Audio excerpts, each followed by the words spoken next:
તો જય શ્રી રામ મિત્રો, સ્વાગત છે તમારું એક નવા ઓડિયોમાં।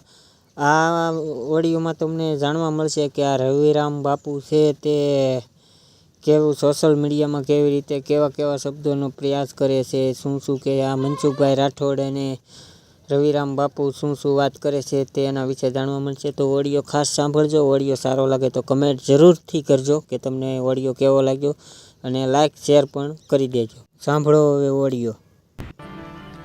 સાવરકુંડલામાં એક બાજુનું ગામ છે ને, મંગો હરિજન શુદ્ર જ્ઞાતિનો માણસ।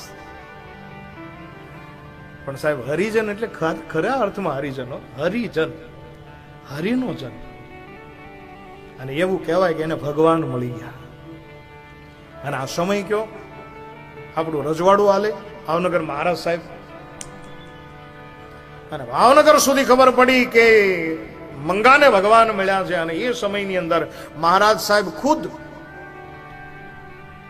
રાજકારભારી માણસોને કહે છે કે મારે આ જાણવા જવું છે, આને મળ્યા કે નહીં, લોકોને ગુમરાહ તો નથી કરતો ને। અને એ સમયે સાહેબ એવો નિર્ણય થયો કે મહારાજ સાહેબે કીધું હું ખુદ આવીશ।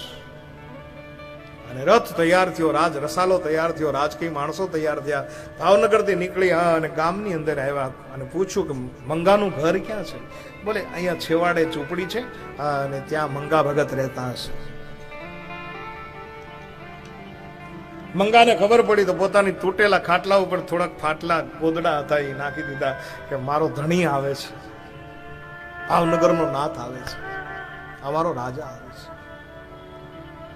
હા, અને રાજ રસાલો પહોંચ્યો, ભાવનગરના ધણી બિરાજિત થયા, સામે બે હાથ જોડીને ઉભો રહ્યો। મહારાજ, યથા યોગ્ય રીતે મને જેવું આવડ્યું એવું હું તમારું સ્વાગત કરું છું।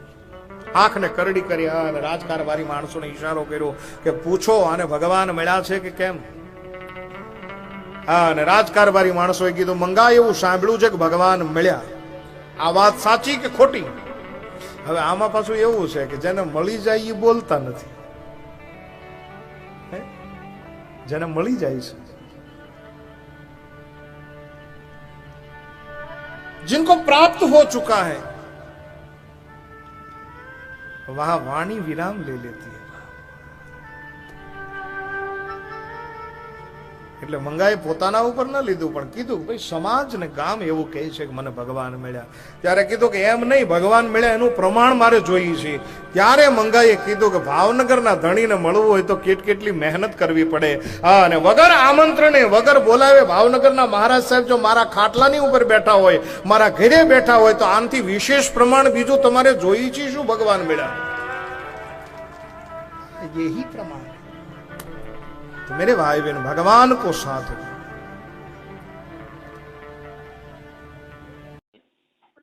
हेलो हेलो, जय श्री राम।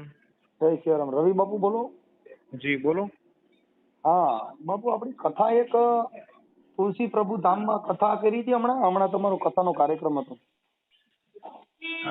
ના, આપ કોણ બોલો છો? હું સામાજિક કાર્યકર મનસુખભાઈ ગોવિંદભાઈ રાઠોડ રામોદથી બોલું।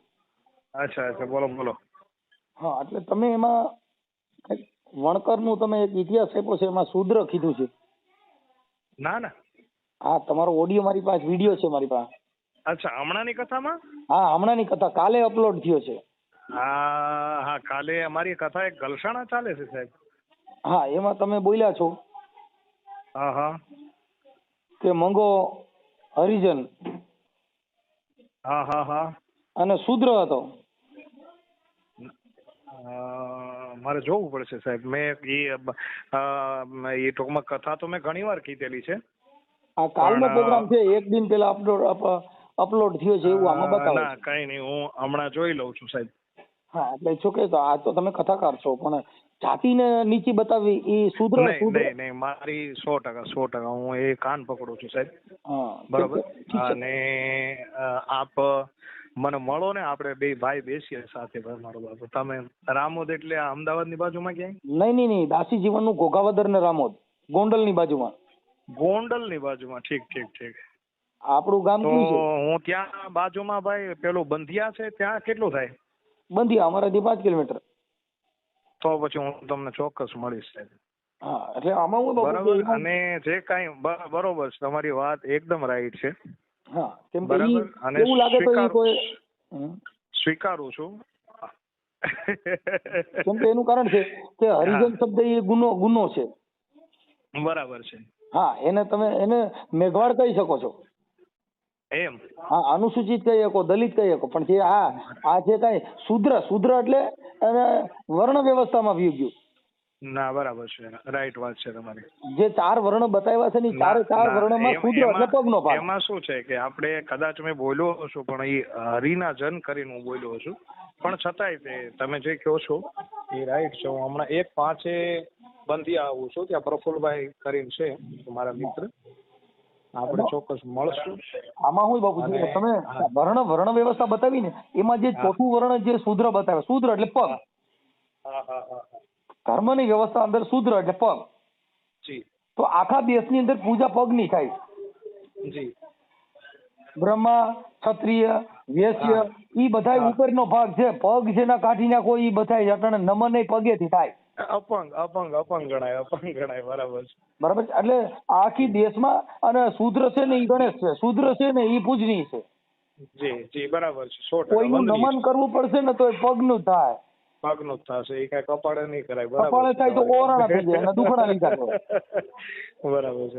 એટલે બને ત્યાં સુધી વર્ણ વ્યવસ્થા ને ભલે ઈ કથા કરો એનો અમને કોઈ પ્રોબ્લેમ નથી, પણ વર્ણ વ્યવસ્થાની અંદર નીચા બતાવવા તો ઈ એટ્રોસિટી એક મુજબ ગુનો બને છે. નહીં, એવી કોઈ ભાવના ન હોય, પણ કદાચ હું સ્વીકારું છું ને ભાઈ, અને બીજી વાર ન થાય.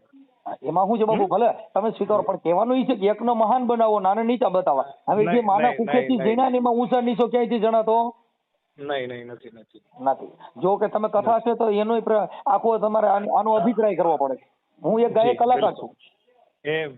હા, મારો દીકરો પણ ગાયક કલાકાર છે. ઈ એનો અમારે રિયાઝ કરવું પડે. અમે રિયાઝ કરી એટલે કયું ભજનનો કેમ ઢંઢાટ લેવો છે ઈ અમારે અગાઉ એનું રિયાઝ કરવું પડે. બરાબર. એમ આ તમે જે કથા કરો છો એ તમારે એનું રિયાઝ કરવું પડે કે એમાં ભૂલભાઈ કાંઈ ઓલું પેલું થાય. કેમ નહીં. હા, એટલે મુદ્દો એવો છે કે ભલે કરો એનો પ્રોબ્લેમ નથી, પણ વર્ણન નીચે બતાવો તો ઈ વ્યાજબી વાત નથી. નહીં થાય. બરાબર. ભલે. હા, કાંઈ વાંધો નહીં. અને મળશું આપણે ચોક્કસ ભાઈ. હા, સીતારામ મારો બાપ. તો મિત્રો, તમે આ આખું રેકોર્ડિંગ સાંભળ્યું કે રવિરામ બાપુ અને મનસુખભાઈ રાઠોડ વિશે શું વાત કરી છે તે આખું રેકોર્ડિંગ સાંભળ્યું છે. કેવું લાગ્યું તે કમેન્ટ કરવાનું ના ભૂલતા, અને લાઇક પણ કરી દેજો અને શેર પણ કરજો, અને અમારી ચેનલમાં નવા આવ્યા હોય તો સબસ્ક્રાઈબ પણ કરવાનું ભૂલતા નહીં.